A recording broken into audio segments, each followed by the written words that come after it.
Hey guys, Josh here, CrossFit Rema, talking Friday's workout. Before we do, let's talk about Murph hand care or hand care pre-Murph. So a lot of us have like these callus pieces that go over the top. These are good things. It's not good if they get gigantic and have big corners, or they get so big that they stick out.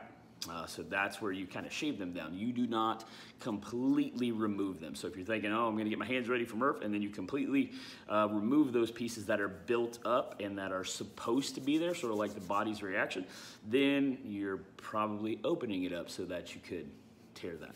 Okay, so just another quick Murph tip before we get there, probably our last one. So it's been obviously hydrate, electrolytes, and now don't remove the calluses, just make sure they're close to being even, like sandpaper would actually work. Okay guys, for today's warm-up, we're gonna start with 3 different pieces. The first one we're gonna start with is on the ground. Okay, so I'm gonna get down and I'm just gonna do a toe raise. Okay, I try to keep my legs completely locked, toes pointed, pretty gymnast, and the further I can have my hands towards my feet, the better it's gonna be, the harder it's gonna be. So much harder, much harder. If I go any further, I'm gonna cramp. We'll call that a reward. That's gonna be piece number 1.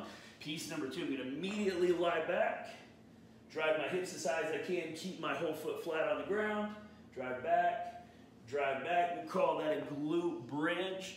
And then we're gonna get up and get into a hurdler, into a little bit of a T. So hurdler, T, and then come back. And then on the other side, okay? So that will be my warm-up. I'll do again, let's say 20 of those toe raises, 20 of those glute bridges, and then 10 of those hurdlers, 5 on each side. I'll go through that for 3 rounds. Strength portion, continuing the one leg piece. This one's a lateral movement, much different than yesterday. So we're going to go into a Cossack squat, 5 sets of 8 on each side, and it's a super challenging movement for many of us. So I'll kind of go from the top down, and as I start to get there, we'll see what this looks like and how much depth I can get, but it doesn't need to be rock bottom first. Let's test it out.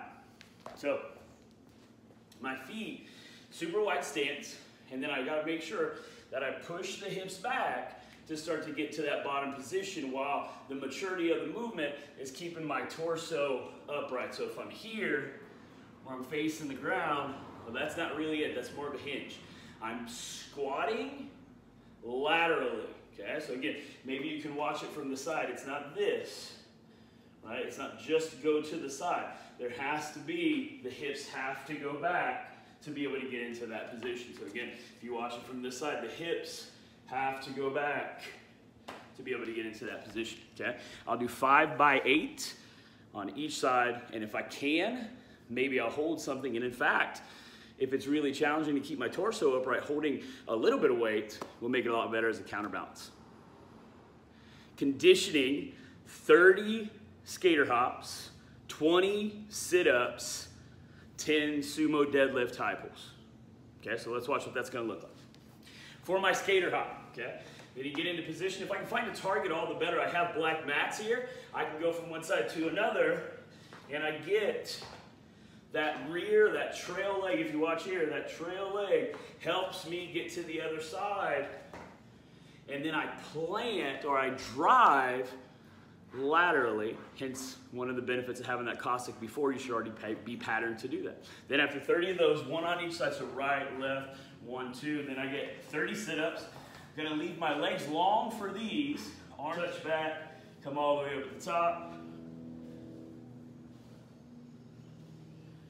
so on and so forth. Okay, and then I have my 20 sit-ups.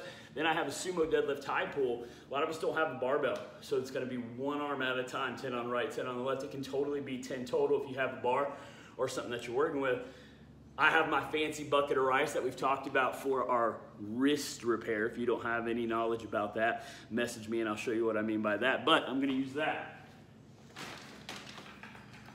So what I have, this position, sumo deadlift high pull, the elbow should be above the shoulder at the end. I get into this position, come up, touch, come up, touch, come up, touch.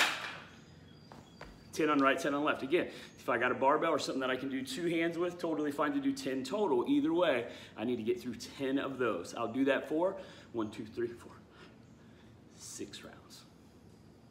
For my cool down, guys, I'm gonna spend 2 minutes in pigeon per side. So I try to get the entire leg on the front down, my front leg, the entire leg is down, and then I try to get a 90-degree angle about my calf and my hamstring, and then I use the rear leg to put torque on the stretch and lengthen the spine. So that's a thing, but that's not the thing I want. I want lengthen the spine 2 minutes per leg, and then I'm gonna finish out quadruped. I'm gonna spend a minute